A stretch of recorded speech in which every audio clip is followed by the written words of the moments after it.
અમદાવાદમાં પહેલો વરસાદ હોય, ગટરના મેનહોલ ના ખોલાયા હોય અને સ્ટ્રોમ વોટર લાઇન બરાબર સાફ ના થઈ હોય તો પાણી ભરાય તે વાત માનીએ, પરંતુ જ્યારે ચોમાસું તેના અંતિમ તબક્કામાં પસાર થયું છે ત્યારે જે વરસાદ વરસ્યો છે તેના કારણે પણ અમદાવાદમાં ઠેર ઠેર પાણી ભરાવાની સમસ્યા સર્જાઈ છે।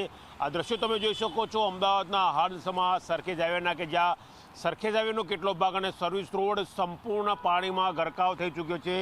ગઈકાલે મોડી રાત્રે લગભગ 12 વાગ્યા બાદ જે વરસાદ વરસ્યો, જે સુસવાટાભેર પવનો આવ્યા તેના કારણે ભારે વરસાદ થયો અને ભારે વરસાદને પગલે ઠેર ઠેર પાણી ભરાવાની સમસ્યા સર્જાઈ।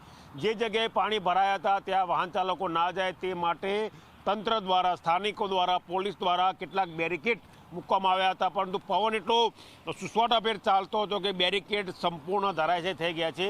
આ દ્રશ્યો તમે જોઈ શકો છો કે જે બેરિકેડ વાહન ચાલકોને રોકવા માટે મૂકવામાં આવ્યા હતા તે બેરિકેડને હાલ સુરક્ષાની જરૂર હોય તેવું સ્પષ્ટ દેખાઈ શકે છે।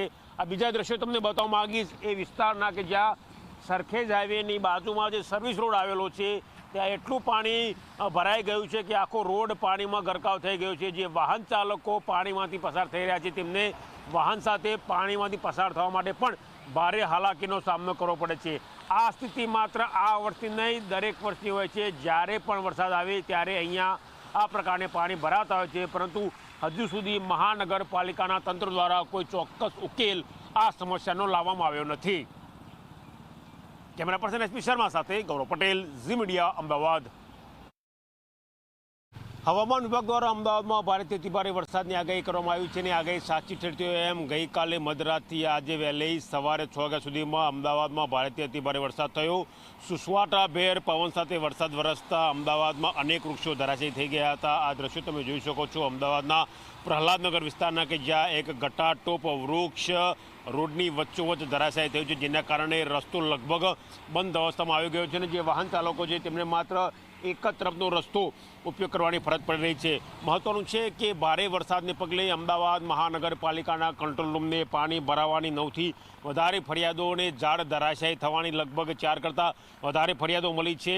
હજુ સુધી ફરિયાદ ઉપર કામ કરવામાં આવ્યું નથી તેવું સ્પષ્ટ દેખાય છે, કારણ કે મોડી રાત્રે એટલે વહેલી સવારે આ વૃક્ષ ધરાશાયી થયું હોવા છતાં હજી સુધી તેને ખસેડવાની કામગીરી કરવામાં આવી નથી, જેને કારણે એએમસીની કામગીરી ઉપર અનેક પ્રશ્નો ઊભા થાય છે।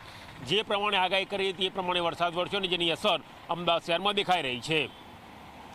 કેમેરા પર્સન એસપી શર્મા સાથે ગૌરવ પટેલ, ઝી મીડિયા, અમદાવાદ। તો અમદાવાદની આ સ્થિતિ અમે આપને બતાવી રહ્યા છે। વરસાદ પડ્યા બાદની આ સ્થિતિ જોઈ રહ્યા છીએ। અમદાવાદમાં ક્યાં કેટલો વરસાદ? તો નરોડા વિસ્તારમાં 6 ઇંચ, મણિનગર વિસ્તારમાં આખી રાતમાં 6 ઇંચ વરસાદ પડ્યો છે। ઓઢવમાં 4 ઇંચ વરસાદ પડ્યો છે, તો ઉસ્માનપુરા વિસ્તારમાં પણ 4 ઇંચ વરસાદ ખાબક્યો છે। સાયન્સ સિટીમાં 4 ઇંચ અને ગોતા વિસ્તારમાં પણ 4 ઇંચ વરસાદ પડ્યો છે। મેમકો વિસ્તારમાં 4 ઇંચ, બોડકદેવમાં 4.5 ઇંચ અને કઠવાડામાં પણ વરસાદ પડ્યો છે। રાણીપ 3.5 ઇંચ, જોધપુરમાં પણ 3.5 ઇંચ અને વિરાટનગર વિસ્તારમાં 2.5 ઇંચ વરસાદ પડ્યો છે। દુધેશ્વરમાં પણ અને ચકુડિયામાં પણ 3.5 ઇંચ, નિકોલમાં 3 ઇંચ વરસાદ પડ્યો છે। નરોડામાં પણ વરસાદ પડ્યો છે। મણિનગરમાં 6 ઇંચ જેટલો વરસાદ ખાબક્યો છે અને તેના કારણે જે સ્થિતિ સર્જાય છે તે આપ જોઈ રહ્યા છો। ઓઢવમાં 4 ઇંચ વરસાદ પડ્યો છે। ઉસ્માનપુરા વિસ્તારમાં પણ 4 ઇંચ વરસાદ પડ્યો છે।